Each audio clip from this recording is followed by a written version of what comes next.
Good evening, everyone. My name is Joyce Vide. I welcome you to the Stories of Tribal Identity and Culture that will explore the role of tribal literature and tribal representation in literature in shaping cultural identity and ideology, curated under TMYS Review December 2023 in collaboration with the Center for Asia Pacific Initiative, University of Victoria. We are also calling for the submission of essay, poem, and short stories under the project. To know more about the submission guidelines and the project architecture, please visit www.tellmeyourstory.biz. This evening, I consider myself very privileged to be in the company of our esteemed panelists, Margo Tamez, Shoma Iyer, Mopia Vasu, Priyanka Chopra, who will shortly share their views and insight with us. The topic for today's discussion is Indigenous Women in War Narrative, Stories of Feminine Courage and Violation in Human Rights, under the subtheme Position, Circumstances, and Battles of Tribal Women in Popular Fiction. Before we begin, I would like to introduce our speaker. So, our first speaker for the session is Margo Thomas. We are delighted to have you on the panel now. Margo Tamez is a poet, historian, educator, and indigenous rights advocate. She is the author of Wanting, Raven Eyes, and recently Sovereignty. In Speed, Shannon and Lane Stephen, Indigenous Women and Violence, Feminist Activists, Research in Heightened States of Injustice. She is an associate professor in the Indigenous Studies program at UBC on Silex territory. Thank you for joining us this evening, ma'am. Our second speaker for the session is Shoma Iyer. We are delighted to have you on the panel, ma'am. Shoma Iyer is a PhD research scholar at BHU in the Malviya Center for Peace Research. Her research focus is on women and peace building and diplomacy, a look at India over time. She has published research on yoga, conflict, and peace building. Shoma is also founder and director of Praful Urja Charitable Trust, an NGO that trains yoga therapists to serve communities in vulnerable conditions. Thank you for joining us this evening, ma'am. Our third speaker for the session is Mopia Basu. We are delighted to have you on the panel, ma'am. Mopia Basu grew up in Delhi in 1970s and 1980s. She studied English literature at Delhi University and has worked as a journalist with a sum of top publications in the country. She has traveled extensively across India and explored the rich and diverse cultural heritage of her country.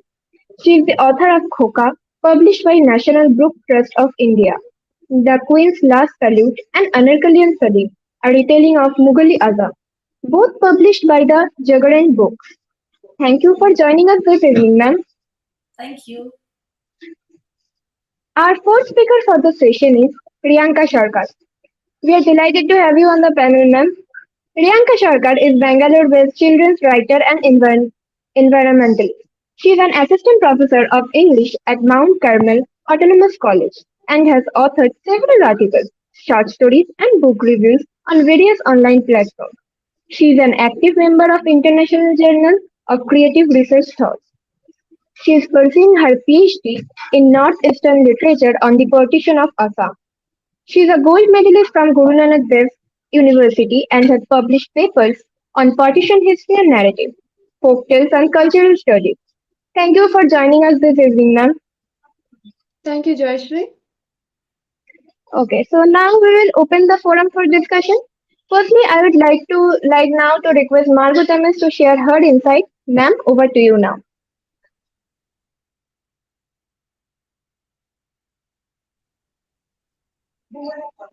Ma'am, you are not audible.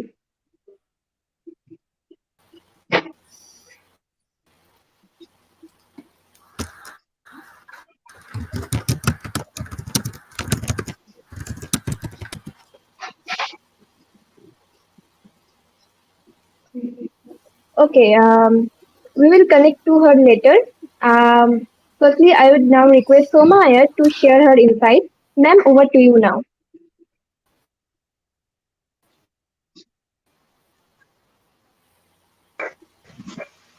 Oh, okay. Margo, are you there? Okay, maybe you're right. It's frozen. Okay, great. Should I go ahead and respond to some of the questions that Yes, were ma'am. posed? Sure. Okay. So Just to let everybody know, I am a researcher focused on women's issues now. I'm also, uh, yeah, I may be a radicalist in some regards, but I'll try to refrain from radicalism in this talk. One of the questions posed to me was, as a researcher focusing on women in peacebuilding and diplomacy in India, how do you see the intersectionality of Indigenous women's experiences in conflict and peacebuilding efforts within the Indian context? This is a really great question. So women's voices and women's rights have often been sidelined to make way for peace treaties and processes to be completed in general society. Oftentimes, others in the society say that women's rights are superseded by cultural norms, but that fails to recognize that culture is a morphing reality based on time and place. As peoples migrate, as times change, culture also is required to acculturate to the needs of the hour. What an individual, there is no culture that has withstood all of time. Cultures automatically change. Even somebody who can say, oh well, the Vedic culture has not changed. Well, yes, it has, because now it's morphing into the digital world as well. So there are changes. Even an oral tradition. If you sit around and you do that telephone game where one person says something and then it should come back to that person the same way you whisper into the ear, it does change. So what we hear will be processed differently by different peoples at different times. In many instances in the peace process, so this is just to give the context that change is really the only reality, is the only constant. In some instances, peace processes include women, either through quotas or through other means, and then later women are pushed away, often forgotten. Furthermore, women's stories are not documented in peace building and diplomatic purpose for peace building and diplomatic purposes. Sometimes a region's male leaders are the only ones recognized, and this is perpetuated by pointing out that less women in the past have entered into such domains. However, they have actually been in the domains of peace building and diplomacy, and I'll give you some examples shortly.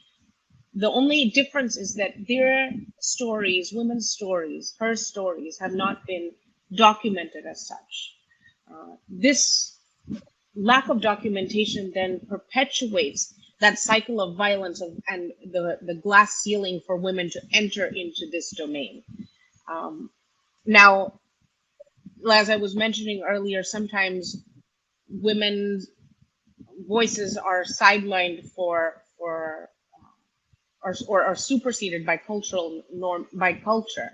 Now, women's a lot of times if women are at the table, what ends up especially happening is, what has been noted in academic literature to happen is that oftentimes women either have to be a representation of a gender or a culture or a community. And most often the gender is co-opted by the community. So then when we come around to the women, they're actually, at the table, they're actually voicing the community perspectives, not necessarily the women perspectives. And there may be a hegemonic nature to the community perspectives. Now, without women's voices and rights, this type of peace is structurally unsound and unsustainable. In fact, it basically creates structural violence. It creates more violence against women. When women's rights are not accounted for, we're just creating an atmosphere, more atmospheres for that violence against women at all levels, at the cultural level, at social level, in the workplace, at home, in society.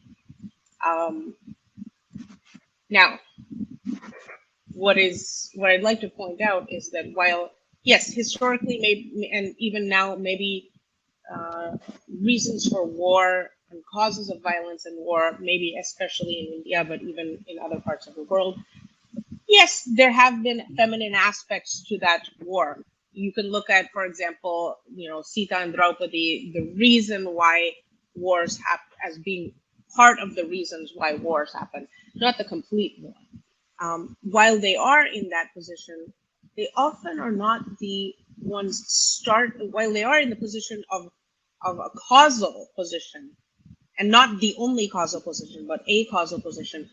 Rarely do we see women starting the wars or being the first to take up the arms. This is not to say that they don't, because they also are very much involved in the violence in many regions.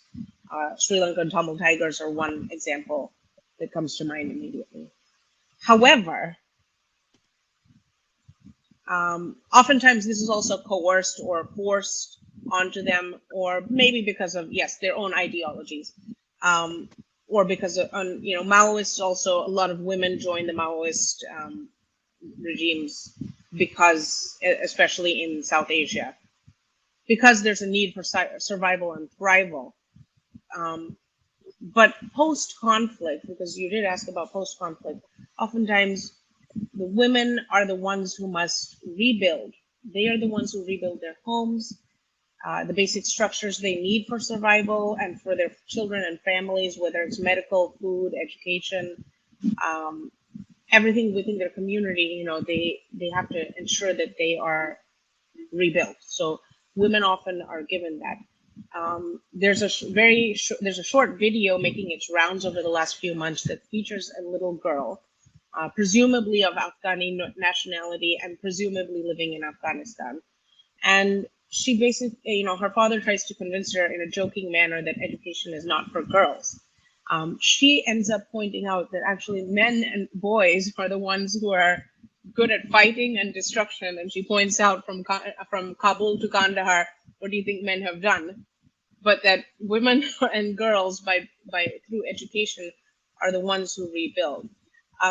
What I've been doing over my time, I've recently taken up a role as a research scholar in the Malviya Center for Peace Research, is to document women from Indian cultures who are or have been involved in peace building and diplomacy, really uncovering those female figures who have inspired peace movements by involving Sangha, which is something quite unique amongst women. And I'm going to give the example of the Yoginis, who can be seen in some forms as, witches or tribal or shape-shifting feminine deities.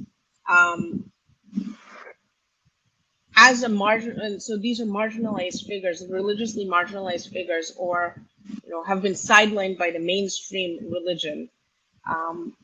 Whether they're in number of 64, 81, 42, 7, 8, or 9, each one of them is actually a peace builder or a diplomat. She learns, she has to learn to navigate her own community, be cordial with her neighbors. And these yoginis specifically have to find their strengths and support one another in order to make that entire yogini cult or yogini culture. In other examples that we can look at later in a linear timeline are Amrita Devi Bishnoi, who basically encouraged and empowered primarily women and girls to protect the trees of their land in Rajasthan, to the extent that they were murdered or killed by the army.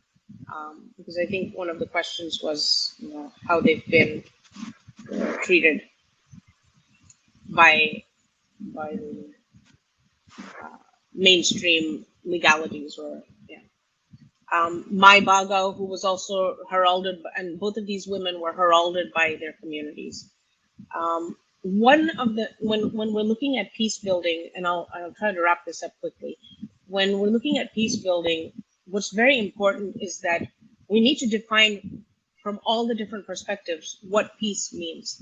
What peace means in the Northeast, for example, for Bodo women, when they have recurring cycles of violence. What does peace mean in those interspaces for Bodo women?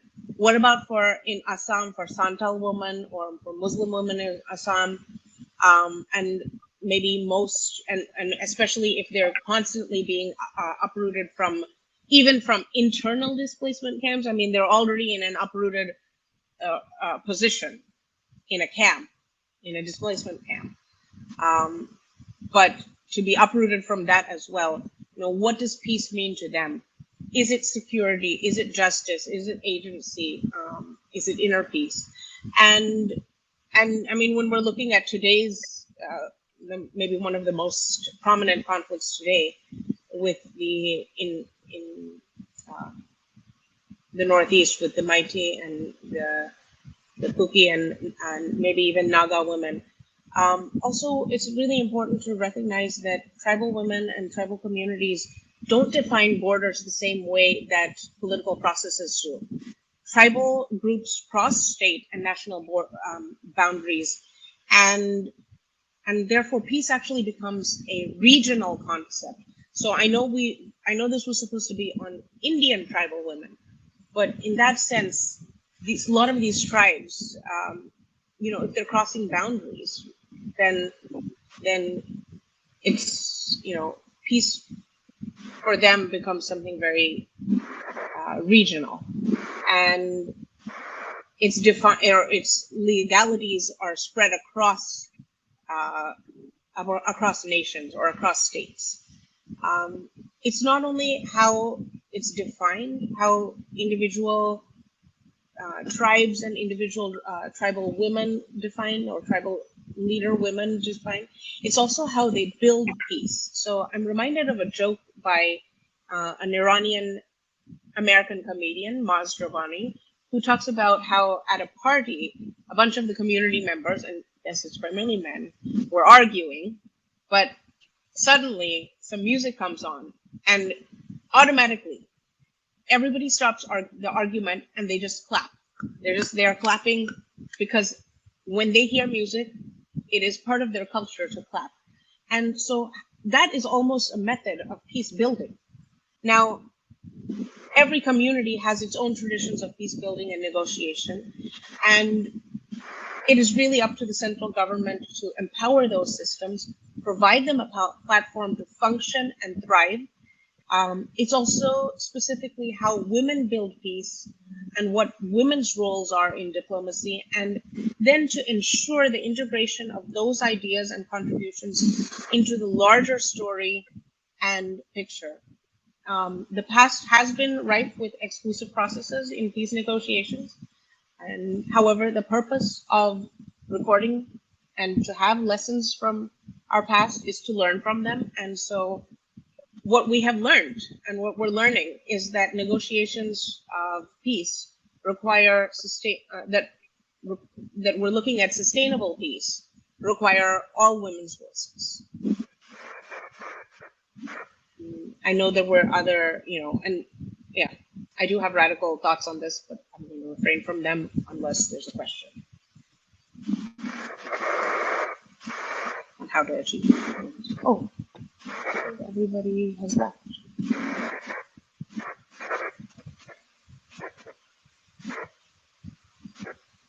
Okay. Hello? We are listening, Sonia.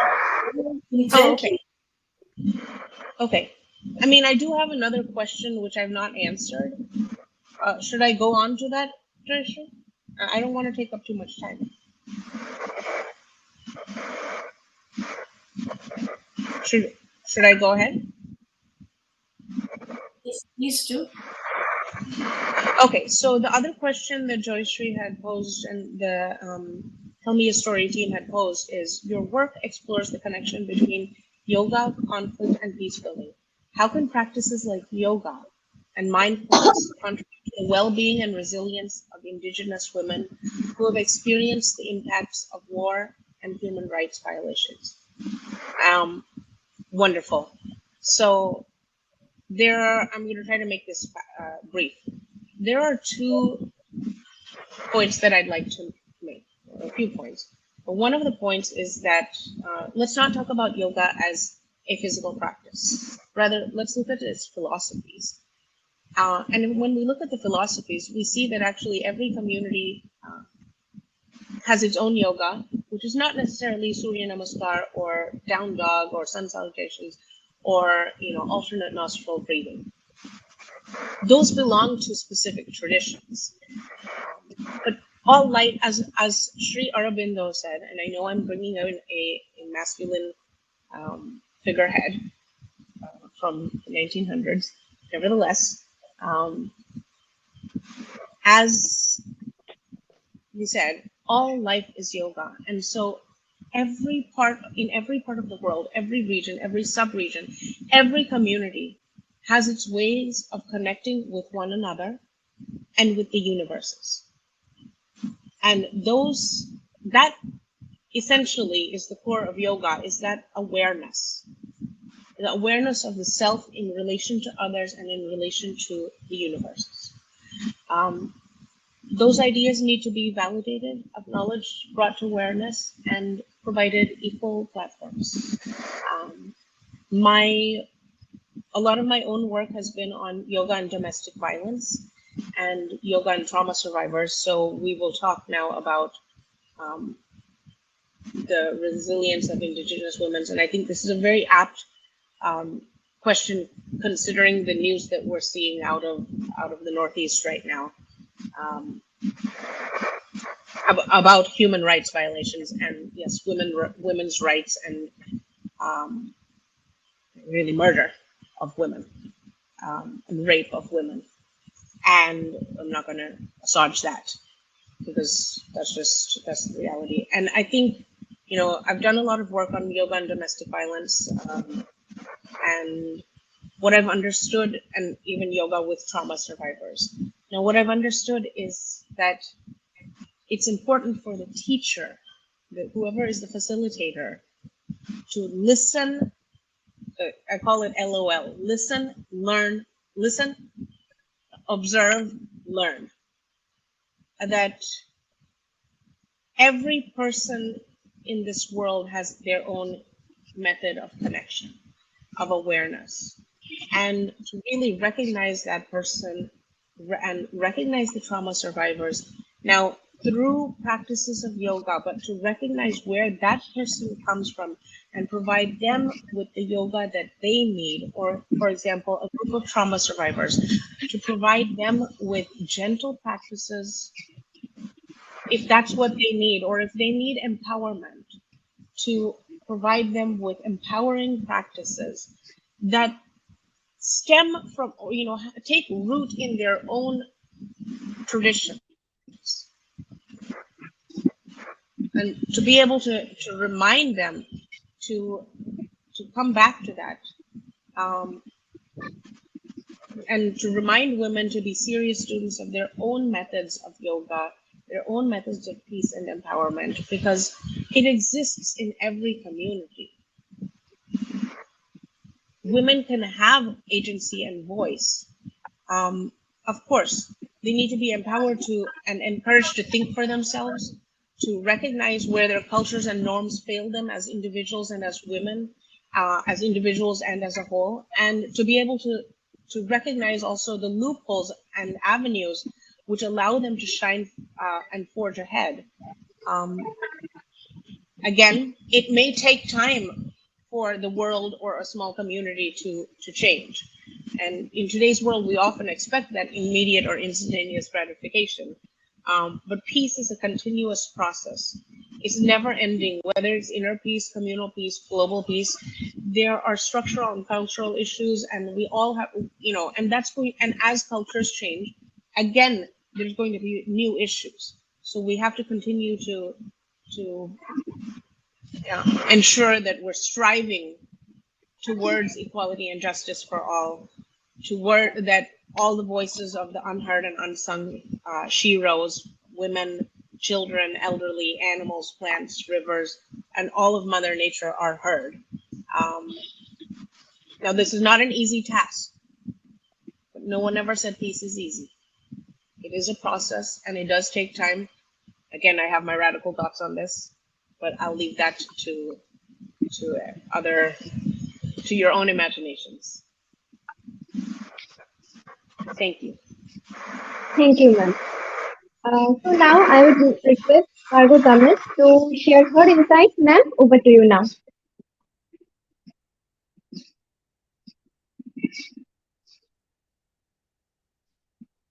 Ma'am, you're not audible. You are on mute. Thank you so much. Thank you so much, Joyshri, and thank you so much, Sumaya. I hope I'm not mispronouncing that, your name. I very much appreciate and enjoyed learning from you. I'm so happy that you were able to bring all of your good energy, and I look forward to hearing more openness on radicalizing this conversation and this topic. I'm so happy to have been invited. I feel so honored to be a part of this esteemed group of frontline activists, advocates, analysts, strategists, and the life of those who accompany victims and communities is a very important topic in and of itself in terms of how we keep ourselves well and stable. I just want to introduce myself first to all of you and also to our audience. My name is Margo Tamez. I am of the Dene Ende people of the Conitza-Icoquia region, also known as the Big Water Country, also known as the Rio Bravo country on the Mexico side of the Texas-Mexico border, and unknown on the Texas-American side as the Rio Grande River. All of those things mean very different things to different peoples and to different groups and power interest groups. But for the Ende people, I decided really taking in each word of this panel's title or theme, and I really settled on narratives. And I decided, because of our time limits, that I wanted to focus in on narratives of one person who I have accompanied in a very long journey on the cultural, the social, the economic, political, emotional, spiritual front in the more recent engagement and resistance to U.S. as well as international state-to-state collaboration with regard to the construction of the U.S.-Mexico border wall, in particular in the region of Conitza-Icoquia, the Big Water Country, and the place where my people on my mother's side are from, the river people of the Ende were also known as, anthropologically known as, Lipan Apaches. So I'm going to share my screen, and I want to say where I am located. I am currently located in the Insusulao Creek on the Okanagan Indian Band lands, just near Vernon, British Columbia. And I have lived here for about 10 years or so. I moved to Canada in 2010 with my family to take a role. And I just want to say thank you again. And I acknowledge that I am on unceded Scalo territory.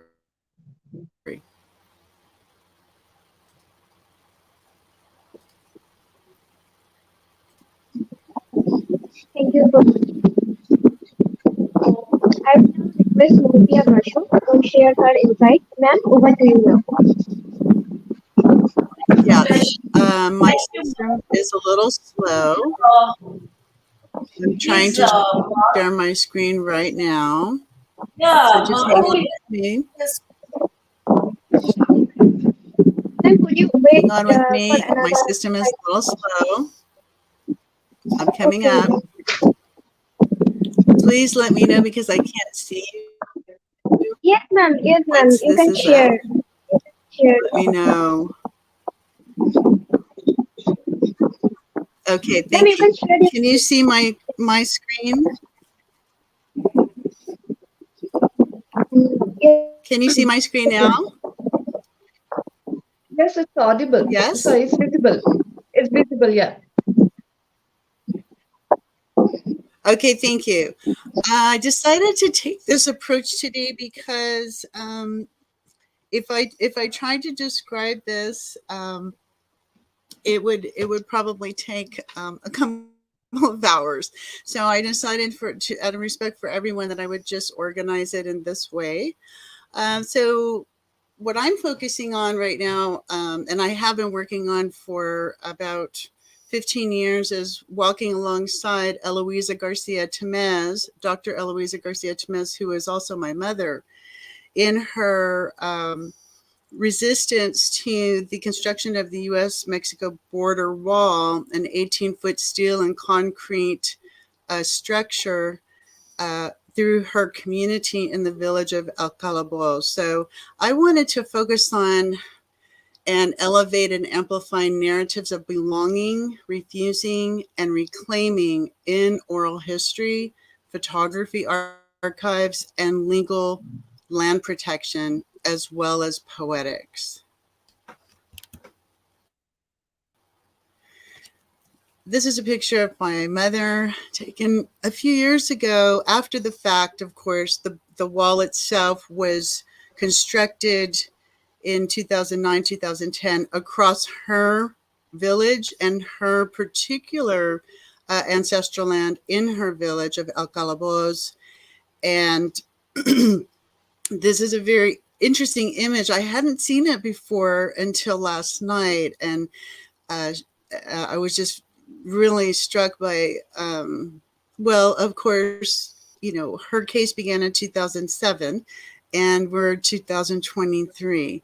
So quite a long time in her life has gone and has been involved in the resistance to the illegal taking of the lands in her village, as well as across the entire Ende or Lipan Apache homeland and territories, which are vast and spread far across the Texas-Mexico border. The Texas-Mexico border is approximately 1,743 miles. Just Texas is about 1,400 of that. My mother, Eloisa, is an Ende land protector and defender. She was born and raised in El Calabozo, which is translation from the Spanish, means the dungeon. And perhaps in another conversation, I could unpack the multiple levels of the carceral, militarization, and the necropolitical in the context of Lipan Apache peoples' more than 5-century relationship with multiple empires, republics, confederacies, etc., and the imposition of a carceral and necropolitical environment to contain and restrain Lipan Apache. In 2007 and 13, Eloisa was the first border resident and first Indigenous land protector to sue the U.S. Homeland Security, the U.S. Army, and the U.S. Customs Border Patrol in one fell swoop for violating numerous civil, constitutional, and Indigenous native title and treaties. And this is her literally on part of her traditional lands and her own families and her inherited lands. This is an image taken in 2011, and from left to right is one of my younger daughters, Maura, with the long hair swinging in the back, and I am in the middle, and in front of us is my mother. And this is in her backyard and in the village. We're walking along the wall throughout the village. Dispossession wars and ended people's territory. Indigenous women's war narratives. I think this picture itself, to me, speaks on so many levels in terms of the psychosocial, psychological, mental, emotional, the effect of carceral gulag style mega projects that the government installed specifically in the lands of the Lipan Apache and in the village of my mother as a direct result of her being the first individual to take on the government and all of its military and surveillance apparatus, meaning the U.S. Army, the Customs Border Patrol, and Homeland Security. Narratives of belonging. This is one testimony of hundreds and hundreds of my mother, Eloisa, and many hundreds that I and some of the collaborators who have worked with our community over the last decade and a half have received and worked alongside community members in collaboration with them based on their will and their urgency to be a voice at the time of my mother's case emerging, not only in the United States, and quite profoundly internationally. And my mother said in this one interview, after my husband died, I retired from the Department of Veteran Affairs and my nursing career and returned to my home village of El Calabozo in the Rio Grande Valley, southeastern Texas, to heal. Being closer to my children, my grandchildren, my mother, my sister, and other extended family members felt wonderful and peaceful. I went back to Calabozo, my birthplace, to once again inhabit a parcel of my ancestral lands, the birthplace of countless generations since time immemorial. The days were pleasant. The quiet nights lulled my body to a restful sleep. I was back home reigniting relationships with my mother, sister, nieces, nephews, cousins. This is the navel of our belonging. My grandparents and ancestors before them and all our relatives grew our food, hunted, gathered, sold, and exchanged, though mostly shared the harvest with the village families and neighboring villages of extended relations. I needed my birthland to heal. In the Ende oral tradition, our people, the known as the Lipan Apaches, we have a dialect which is distinct and different than many of the other Dene languages that are still spoken in many tribal communities in the United States. The Dene and the migrations over 4,000 years were a key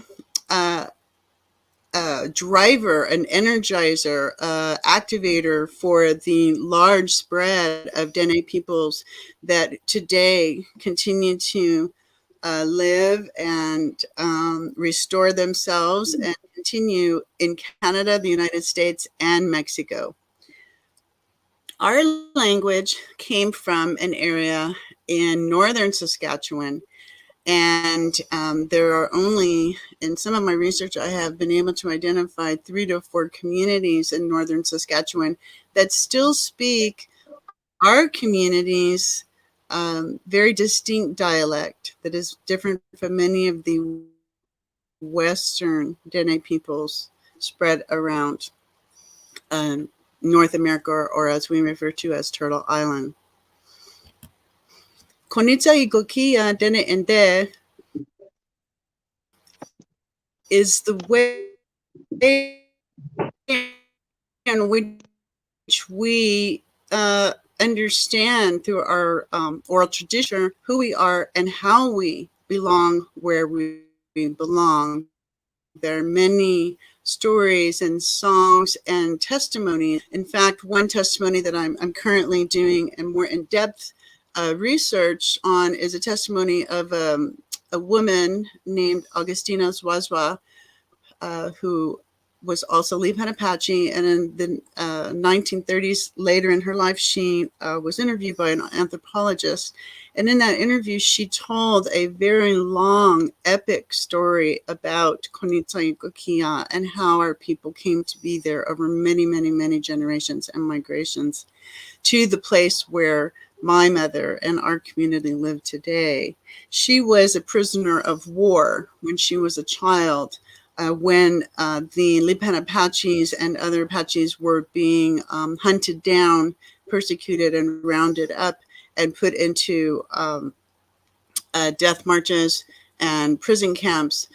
She was very young, and she was handed over by the Mexican government, along with many of her community members, to the United States government, to the United States soldiers.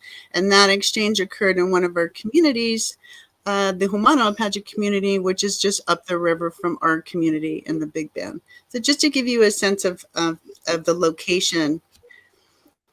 Tamez versus United States, again, her case really stimulated our community, and especially women, in many different ways, which I have discussed in multiple articles and chapters in their documentaries about the complexities of what her stand did in that time in the Lower Rio Grande communities, the river communities, that stimulated a very deep archive of memory and sites of crisis, and a desire to tell their stories and to contact her and sit down and share their memories.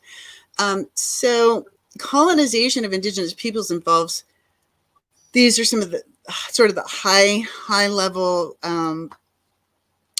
themes that I've been working on and listening. And as was said earlier, listen, observe, learn. Yes. I learned that colonization of Indigenous peoples in our communities has involved for multiple generations dispossession, militarization, nationalism, extraction, exploitation, dependency, extra-legal, genocidal, clandestine violence, impunity, state-sanctioned repression, censorship, incarceration, poverty, cultural destruction, and denial. The case Tamez versus the United States was not only about the present threat and 3 years of Eloisa and her supporters' resistance and her co-plaintiffs, who were two elders who did not live through the entire decade, where we would mobilize this case much further into other areas.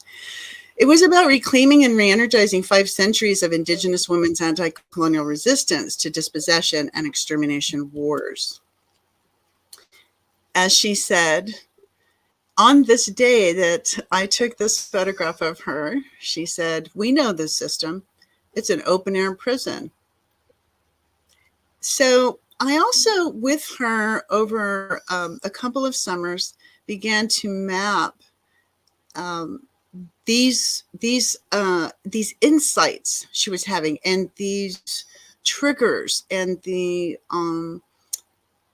trauma layers of memory and community memory. She's a very prestigious or high status person in the community. She is very well regarded by all the elders who all raised her, and she has had many civil rights and constitutional rights engagements throughout her life. Since she was 15, she has been a voice for the people and has pushed back on many oppressive, discriminatory, racist, and inhumane policies from an early life. So we looked at and thought about 8 conditions of anti-Indigenous mass dispossession in El Calabozo, and one primarily were the foundations of dispossession through centuries of armed violence, forced removals established by predecessor European monarchs and the Vatican, such as Spain, and These have been adapted to and adopted by successor nation states, confederations, republics, and nation states, and also powerful, of course, through the layers of all that, multiple powerful interest groups vested in removing and that peoples from our vast homelands and territories. Coercion, propaganda, armed presence, sustained, covert action, low intensity conflict, constitution free zones established, criminalization of Indigenous women land protectors, and technological spatial occupation. Mapping the gulag in El Calabozo, the dungeon, with Eloisa. Indigenizing Inde women's human rights in Calabozo, we've had many youth in our cultural community, the Inde community, Lipanapatchit community, involved in workshops and trainings and gatherings. Of course, our gatherings involved feasting over several days and camping out and visiting and reacquainting ourselves with relatives, meeting people we didn't know were our relatives, and for our people reuniting our cultural and genealogical relationality to one another. And my mother was instrumental in integrating and bringing youth and the multiple diversities that our younger generations bring and want to talk about in terms of the way they're walking their lives today.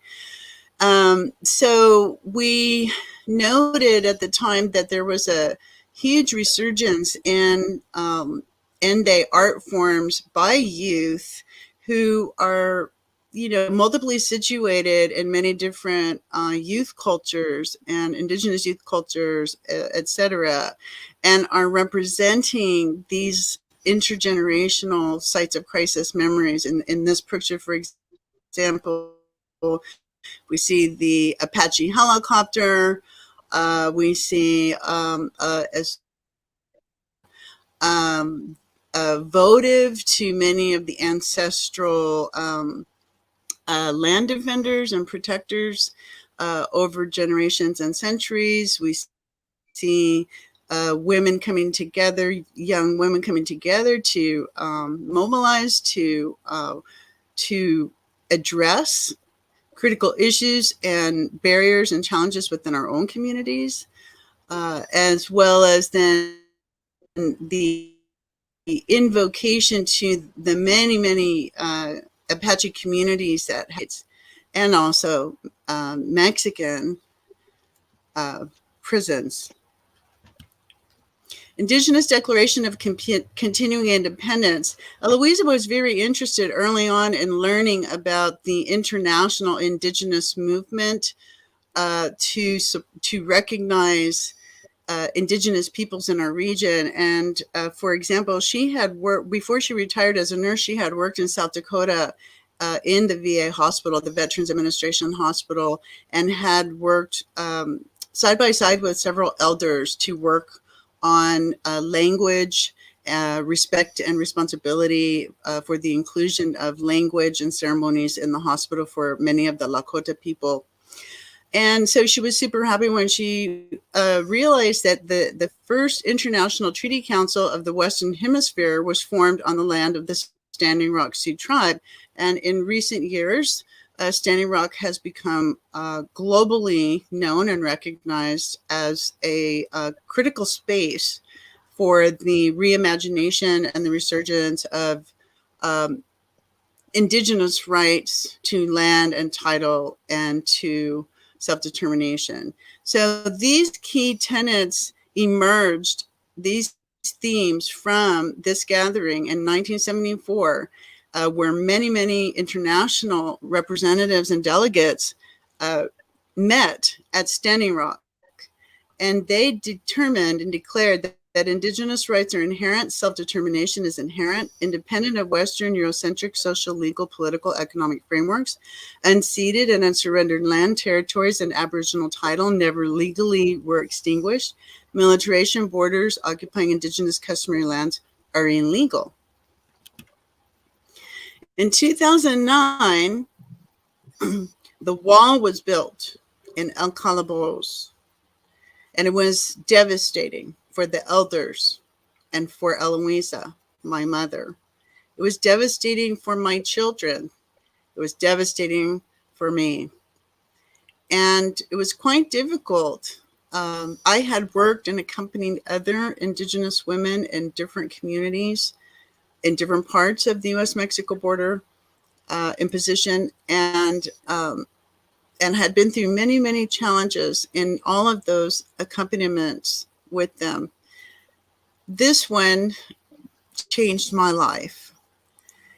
And we began to quickly bring our community together to reclaim and to restore and revitalize our women's laws and governance decision-making protocols and ceremonies that uphold Ende women's rights to decision-making on all matters that affect us, our children, and our community that is embedded in the land. And here, there's me and my daughter, who was being inducted as one of the Nailans, who are the decision makers, the governance of our people.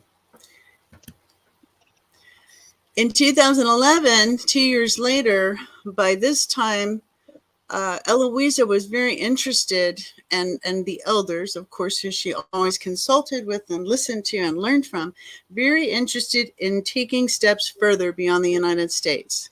It was clear that there was never going to be, at least not in their lifetime, and it was very important for them to have urgent action. So in 2011, we began to set the path and get ourselves ready. And we called the meeting, Gathering on Indigenous Knowledge, Territories, and Human Rights in Dene and Dead Territory, and invited select people to come and be the witnesses in our traditional protocols, and youth, babies, elders, community, were all gathered to discuss for 2.5 days, multiple issues, multiple challenges. And the chiefs were invited to listen. Listen to the people, my mother said. Listen to the youth. Listen to the women. And this was very important. And what came up were many of the knowledge systems of our people, of previous periods of war and the instituting of the militarized border and the high cost and consequences to Indigenous peoples right along the river, along our communities' edges, as we say, near the river. And then women sought to investigate memories from previous dispossessions, treaty agreements, and other mechanisms. They sought to redress violence remembered and to address being re-triggered and traumatized, and to redress stolen identities, culture, and children. This is a picture that I located in community archives of grieving Indigenous women on the Lower Rio Grande around 1910 during a wave of extralegal violence by settlers in the area and land grabbing. This is an image of Eloisa here in the center with sisters and relatives. Again, just collecting narratives and visual historical method that the now elderly Eloisa and other women were interested in bringing forward as tools to move forward and move their stories forward into the international. And this is Eloisa's mother, who's very proudly sitting at this place where the water would flow from the river into all of the traditional crop fields. She proudly guarding her water irrigation canal, not far from the place where her parents died in another wave in the 1910 to 1916 and the 1919 mass violence unleashed along the Lower Rio Grande into Indigenous communities refusing to leave. Ma'am? Yes. Ma'am, I will come back to you later in the question answer segment. Can I move on to the next speaker?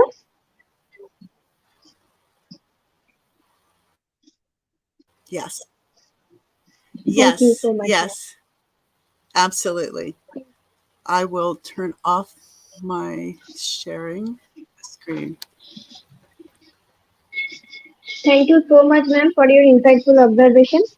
I would now request Mokia Bashu to share her insights. Ma'am, over to you now. Yes, thank you, Margo. That was a very inspiring and enlightening, presentation, and something that you have gone through yourself.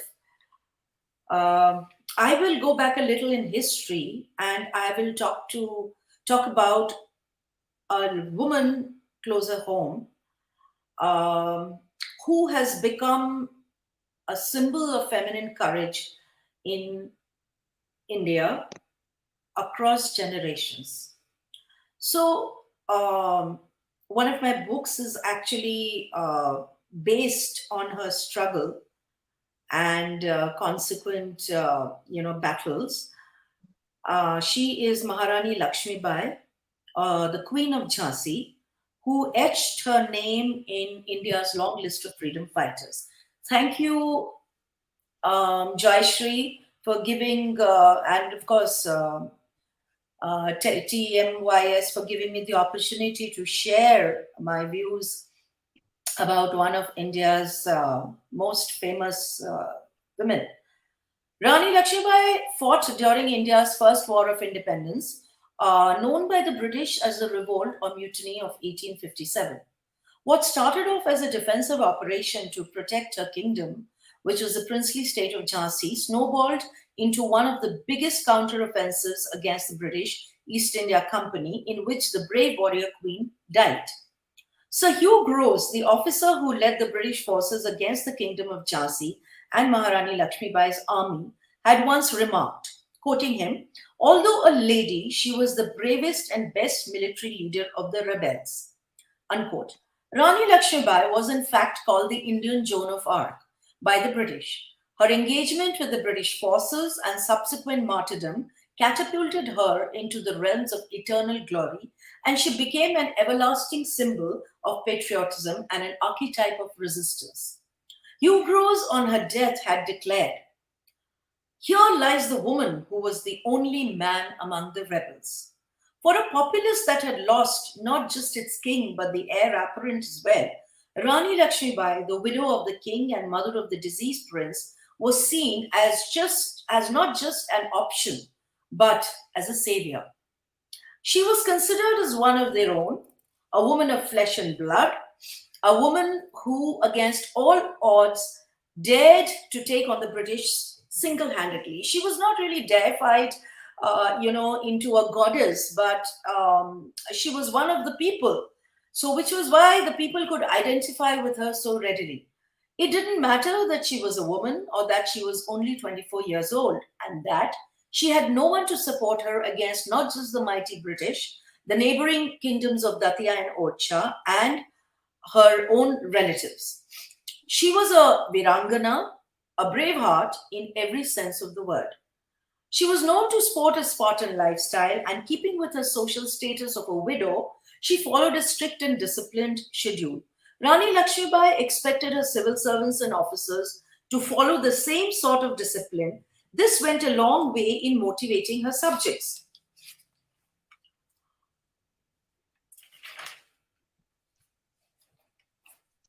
Colonel George Mallison, in his book, which is co-authored with, it is known as Kay and Mallison's History of the Indian Mutiny of 1857-58, Colonel Mallison writes that Lakshmibai proved herself a most capable ruler. Possessing considerable personal attractions, young, vigorous, and not afraid to show herself to the multitude, she gained a great influence over the hearts of the people. Mallison writes that this force of character added to a splendid and inspiring courage that enabled her to offer to the English troops under Hugh Grose a resistance which made to a less able commander might even have been successful. The Rani's popularity also stemmed from the fact that she created a homogeneous assortment of military and administrative officials, and she had no qualms about of introducing democratic notions of consulting with the representatives of the inhabitants of Jhansi over the measures to be taken and the policy to be adopted towards the British. She was truly a democratic ruler in every sense of the word, 170 years ago almost. Rene Zerosh, in her book, The Rani of Jhansi, Rebel Against Will, says that Rani Lakshmibai's form of government already anticipated important elements which would be contained in the preamble to the Indian Constitution of January 26, 1950. Rani Lakshmibai became a modern secular icon of the newly independent fledgling nation that was India, that found in her a reason to take pride in its sovereignty and multi-religious, multilingual, and multicultural ethnic diversity. Malison actually, while she appealed to the patriarchal, Rani Lakshmibai was a very astute and a clever lady and a ruler. While she appealed to the patriarchal concept of being a woman who required to draw certain lines and maintain decorum when it came to both her private and public conduct, she appeared as a protector and custodian of a besieged and vulnerable population at the same time.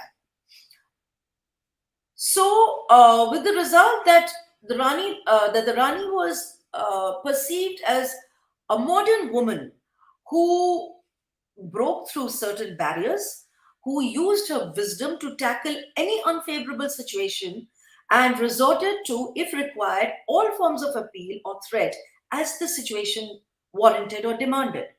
Zerosh has further said that defenseless and vulnerable, she faced a diffused underworld ruled by all conceivable forms of murderous demons, rising like a tide and rendering all wisdom and experience useless. Even in the face of such a reign of terror, the Queen, Rani Lakshmibai, did not once lose her dignity.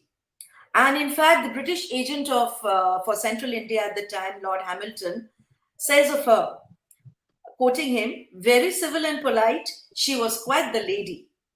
Another Britisher remarked, she is very brave and determined. It is fortunate for us that the men are not all like her. The Queen kept the British pretty much on their toes and for the most part unnerved and guessing her next move. The British had not dealt with a ruler, that too a woman, on a diplomatic platform so far, with someone who could match them word for word. It was here that she broke new ground.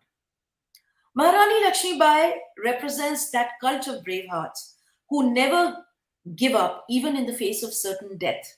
Her controversial role in India's first war of independence continues to provide fodder for raging debates even today, 170 years later. She is considered the epitome of courage and a symbol of female heroism.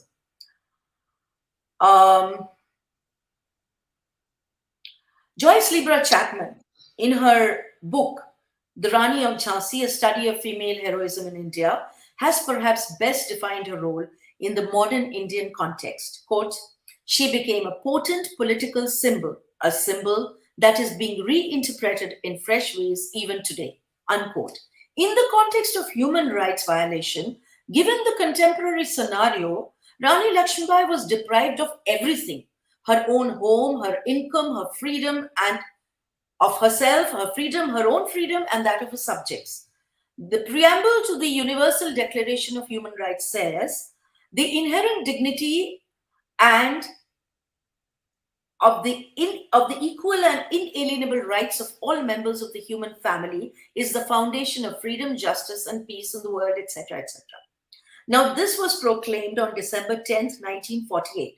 So it does not really apply to the life and times of Queen Lakshmibai and her subjects. If it did, then the British would have violated every norm of the Charter. So, along with Rani Lakshmibai in my book, my protagonist too is a woman, a rebel woman, a commoner one of the insurgent minorities to face the British against all odds and circumstances, breaking all stereotypes of the typical characteristics of how women were expected to be or behave. Let me make it, like in our country, there have been a lot of such brave hearts. They, like as Soumya has earlier said, they have not been documented perhaps to the extent the men have, but our nation, our country has had its plucky heroines at all times who have dared to give it all, especially during times of war and conflict. Thank you, Jayashree. Thank you, everyone. The rest of the stuff I will answer during the question and answer session. Absolutely, ma'am. Thank you so much for your insightful observations. Now we would like to move on to our next speaker. I would now request Priyanka Chopra to share her insight. Ma'am, over to you now. Joyshri, am I audible? Yes, ma'am, perfect. Okay, so I'll keep my presentation very short today. So, coming about the indigenous women in war narratives, there's a very interesting, insight I had noticed for a long time, and I really wanted to go and do an in-depth study on it. And this is basically related to the Mahabharata. So when we study Mahabharata of the popular, what do you call it, the versions by C Raja Gopalachari or Jaya by Devdutt Patnaik, and even the other versions, there's this episode of Arjuna who's being sent on exile for accidentally venturing into Yudhishthir's bedroom. And during this exile, he goes on several pilgrimage, even to Northeast India, where he meets Chitrangada. Now, this narrative, if you read in the popular versions of Mahabharata, including Tagore's Chitrangada and the one which has been adopted by Rituparna Ghosh in the movie Chitrangada, you will find a very common narrative which says that Chitrangada was the princess of Manipur, and Chitrangada's father, Chitravahana, he wanted son, and he couldn't have a son in the house, and not a male heir to the throne. And also there was a kind of a family curse that loitered, according to which every family in their entire descendant would be entitled to only one child, due to which he could not have any more child apart from Chitrangada. Therefore he raised Chitrangada as a son, who was like a warrior prince, who dressed up as a prince, who behaved like a prince, and also mannered herself accordingly. And even some version mentioned that she had short hair, she refrained from wearing very womanly jewelry. And the narrative goes, therefore, that Arjuna, when first saw Chitrangada, was extremely, infatuated by this kind of, what do you call it, the strength and vigor she had, the kind of fighting spirit she had. That was something that had infatuated him. And then accordingly, he asked for her hand in marriage, and according to the law of the land, Chitrangada's father had said that the child born of this relation would be the heir to the throne, and as such, Chitrangada would continue to live there along with the son. Now, I happened to read this translation of this Meitei version. Meitei version is the Manipuri version of the script, which is by Manisana Sharma. And also, there's another Meitei version by Dr. Harprada Singh. Now, in all these Manipuri versions, the narrative of Chitrangada is very, very different from what we have been shown or given in the mainstream Mahabharata. So in the Manipuri version, Chitrangada is actually a princess, and her father never had the necessity to, her father never felt the necessity to have a son, because she felt that, a daughter is as equivalent as a son, and this was the law of the land, where they did not distinguish that land is the kingdom is supposed to go to the son as an heir to the throne. And as such, she was raised just like any other princess. The norm and the culture of the land, how she was decked up, or how a princess was supposed to be very valiant and powerful and also keep herself accordingly. For instance, she chose to, in several places it's given that she chose to keep her hair short, was considered as feminine thing, and not as trying to copy a masculine trait, which has been given in the other versions of Mahabharata. Also, in terms of her choice of jewelry, her choice of dress, everything was considered to be a feminine trait. And here we also see the idea of this gender integration. The other women of the place, who were the Sangis of Chitrangada, the caretakers of Chitrangada, including the horsewoman of Chitrangada, even they dressed up accordingly as a warrior spirit. The basic idea was that whenever a land would be under attack, all these women, along with the male counterpart, would go ahead, to protect the land, irrespective of consider the gender binaries. The Meitei version also spoke of several other, women as warriors, irrespective of the, position and clan. All the women from different strata of society were, they had to learn certain life skills, to defend themselves, to use a bow and arrow, to, ride a horse, to save themselves, the archery, or what we call as the modern day martial arts. So all these things were taught to the women as part of their, you can say, womanly curriculum, which which were not actually, probably this is one reason why Arjuna found her to be extremely masculine, or to be, what do you call it, not like the regular feminine thing that he had seen. But this kind of trait was very common for a Manipuri, kingdom. So the contrast is very nicely presented here. And there's also episode which describes about, when Arjuna encounters Babru Bahan, his son, while performing the Ashwamedha, or the horse sacrifice. So in this episode, it talks about, how the moment, Arjuna was attacked by Babru Bahan, even the other tribal woman who comes in one rage in the forefront, the way they dressed themselves was extremely suitable, so that they could run anytime, they could climb a wall, or they could, make their movements very fast. These women, it was, and also there's one, say, in one instance, Arjuna says that it was a kind of a trick that the men and women, somewhere try to keep their appearances pretty much similar, so that nobody could actually identify that there was a bulk of women who were also attacking him. Yes, so I'll keep my speech short today. Over to you, Jayashree. Thank you so much, ma'am. Uh, we'll now move on to the next session, that is question answer session. But I would like to request all the speakers to keep it short and brief the answers, because we are running out of time. So my first question is for Margo Tamez.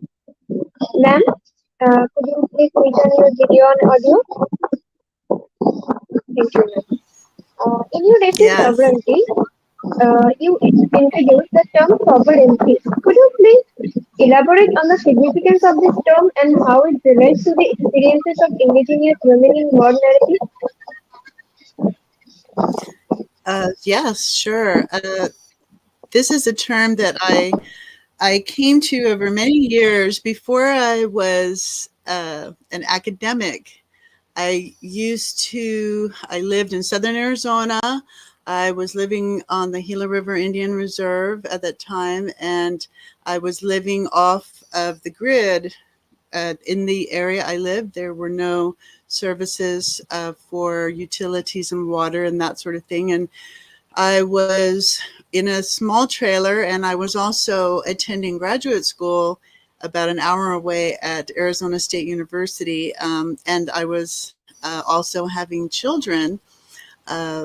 and at the same time. So there were many things that were converging at the time. And an issue that has always been there, I think, just sort of in my subconscious, were conversations where I grew up around the kitchen table, around my grandparents and the adults talking about very serious matters.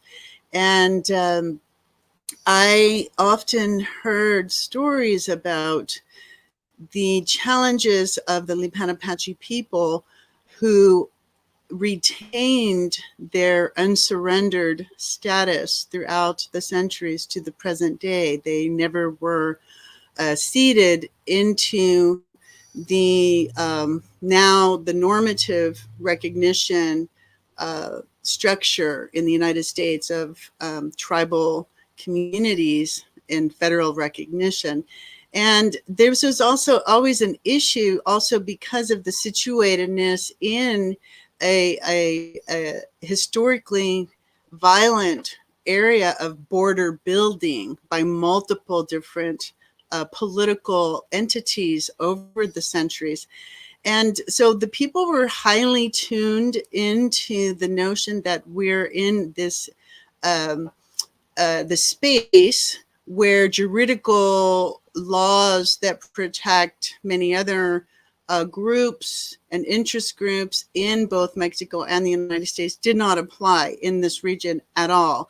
And all of this really came to the forefront during the recent early 20th century or 21st century struggle of my mother and elders and community to resist the United States. At the same time, because the Secure Fence Act was constructed at that time by Homeland Security, that in many ways spread globally, this consciousness, it became an issue that many times the elders felt was very difficult for Lipan Apache peoples to really engage in many of the sort of normative or the sort of normalized discussions, political discussions, not only nationally, regionally within the militarized border, but also internationally, and having integral discussions with other Native American communities in the United States, because there was this distinct difference in our political status. And so as I sort of unpack in the essay, So Very Empty, it really came to me and it jumped out when we were having that meeting in 2011 and we were having a break, and one of the elder women and I were conversing about family histories and, you know, how we're related to people. And then she remarked, after she had heard several speakers, she said, you know, that term, and of course, English is not the first language in our community. It's about the fourth imposed upon us. And she said, that term, it kind of sounds to me like so very empty. And I felt that was such a gravitational moment in my understanding at the embodied level of the space, this altar space that Lipan Apache peoples and many indigenous peoples in that region, across the whole region, have existed in this other space of impunity zones, immunity, legal structures imposed upon the region, and Eloisa, my mother's resistance, shaped a very different consciousness, and as I said, a just upsurgence of memory makers and memory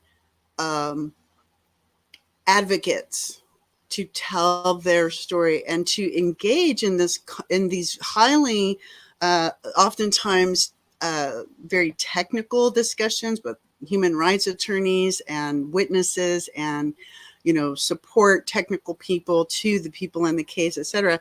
And interestingly, this was not a new concept for many of the elders. It was an interesting intertextual and sort of psychological landscape that she brought forward when she just put that in my space for me to respond to. So that's kind of the roots of it. And then how I discuss that in many different ways in this, I feel kind of a breakthrough piece for myself, not only at a personal level, but also just at the sort of analytical level and reflective. Of course, when I wrote that, I was already several years beyond several international mechanisms that the case went through at the UN Permanent Forum on Indigenous Issues, at the United Nations Committee on the Elimination of Racial Discrimination, on the United Nations Convention on Civil and Political Rights, and on numerous mechanisms for the rights and protection of women and gender-based violence in conflict zones and regions. So it began to just grow and flourish, in fact, as a sort of magnet for me on an intellectual level and on a psychological level and on an emotional level to understand exactly all of these discussions around sovereignty are so very empty in terms of the condition that Lipan Apache peoples and others in the region have endured and now refuse anymore. And they are gazing back at that. They are pushing back at that whole construct that is not and never has included them and absolutely has never functioned for them in the ways in which this term is mobilized in many Indigenous political, legal, social, cultural discussions. So just that's kind of the shortest answer I can provide. Thank you so much, ma'am. It's very helpful. So my next question is for Soma Iyer. Ma'am, could you please elaborate on the yogini cult, which is often considered manifestation of greed and growth?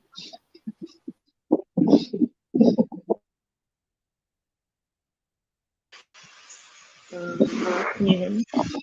Yeah, thank you, Jayashree. First of all, my apologies that I thought that because I was under the impression that the total time is 1 hour, and that I would only be asked these two questions that were listed, and I don't have another presentation. Therefore, I'm going to give you a little bit of It's okay. my take on. I'll now give a little bit of story about women, stories of women of courage.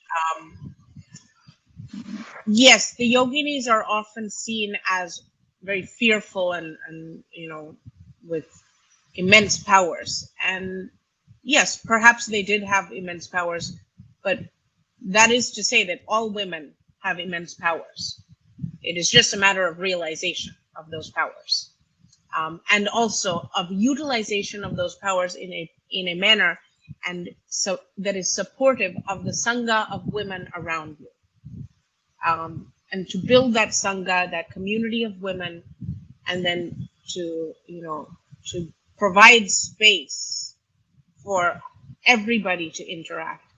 But what I'd like to bring in is, their story of courage actually is, in the Skanda Purana, in Kashi Kanda, is one of the large, the Skanda Purana is the largest Puranic story, or the largest piece of Puranic literature, and Kashi Kanda is basically the story of Kashi or Varanasi. And in that, one of the chapters, chapter 44 to 45, Shiva, as who used to be the lord of Kashi, and then gave up this space to a king. He and his wife looked down upon, from their stature, from their position, and they look down and they say, "Oh wow, it's so beautiful. We want to go back there." Well, the first the first, and but they can't just go back and say, okay, now I'm ousting the king. So the way they do this is through the usage of diplomacy or ambassadors. And their first ambassador, they choose as their first ambassadors these 64 yoginis who come then into Kashi, and they explore this city, and they place themselves strategically. They're very strategic, very smart. There are 64 of them. They are always in specific positions: north, south, east, west, and the eight Rose Point positions: north, northeast, east, southeast, south, southwest, west, northwest. So they're always in, and there's eight in each of them, and they have specific locations. So once again, they utilize on their own strengths, place themselves strategically in this manner around the city, and and wherever they go, they have these positions, and they know how to move from one to another and to gather together, even when they were at risk of being kicked out of the city. They didn't want to leave, so they knew how to regather. And also when they were in those roles, in Kashi, they took upon many different roles, everything from medical. They were working in the medical field, in chemistry, in pharmaceutical industry, engineers of events, engineers of time, in the musical and creative arts sector. So in all of these different sectors, when they then when they did not want to leave. So even with all of their, with when they were basically asked to, they were being told to kick out, or trying to be kicked out, but they ended up staying. And this is what we have now. As we only in Benares, there's only one Yogini temple still standing, but it is said that all of these 64 yoginis have entered into that space. So yes, they are considered very fearful and wrathful. They are considered that. They actually are diplomats who know how to utilize their strengths, know how to play different roles, they know how to be spies as well. So they have a lot of different, and what I'd like to bring out is their ability to be diplomats and be peace builders, because that actually, in essence, is, yes, women have to go through war and are subjected to all sorts of horrendous crimes against women, but they are also the peace builders who build the land after, and it is through their strengths. Not and yeah, we might look at them and be fearful, but I might look at any of us as women, and we have to learn not to fear women.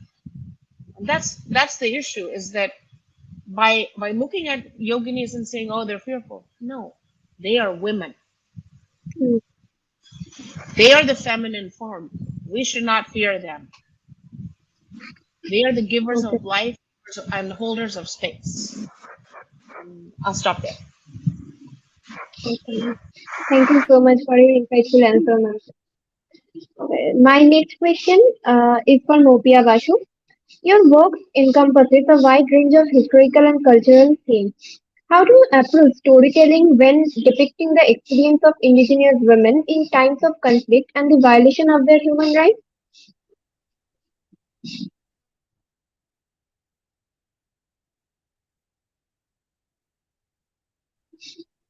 Ma'am, you are not audible. You are on mute.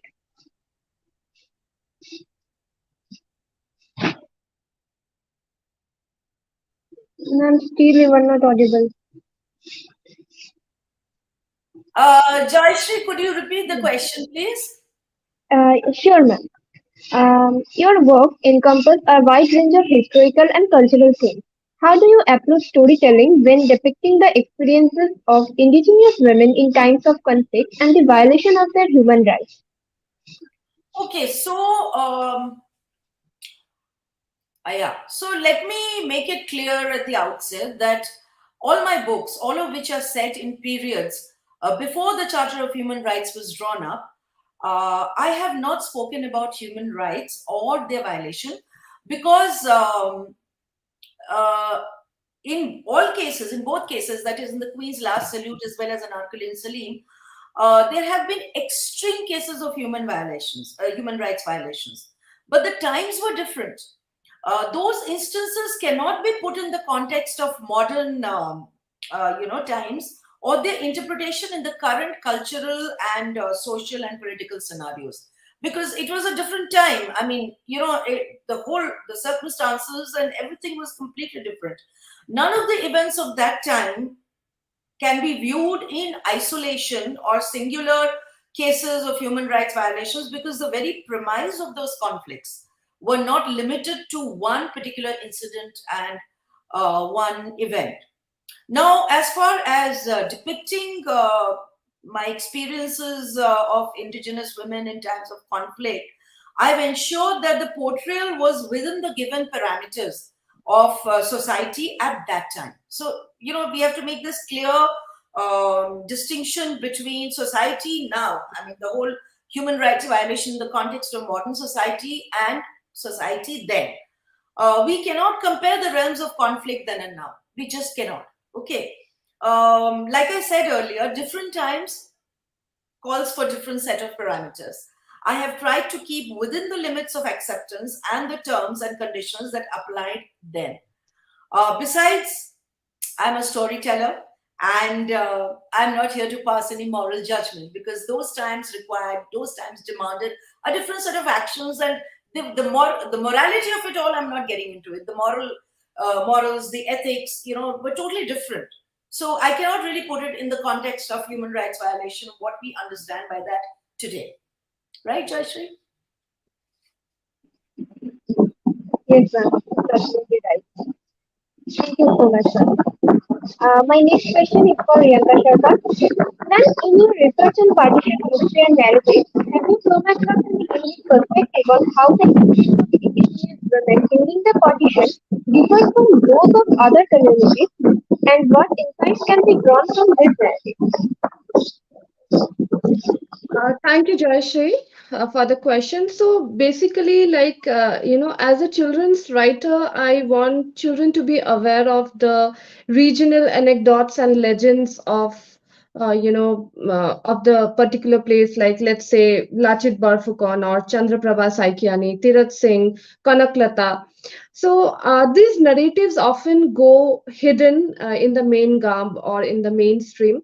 So I love to, bring them down to the basis and, make their narratives in the mainstream. For instance, in one of my story, I have spoken about Rani Durgavati, and how she was a tribal woman, who was considered to be the queen of the Gond tribe, and how she had defended her entire tribe.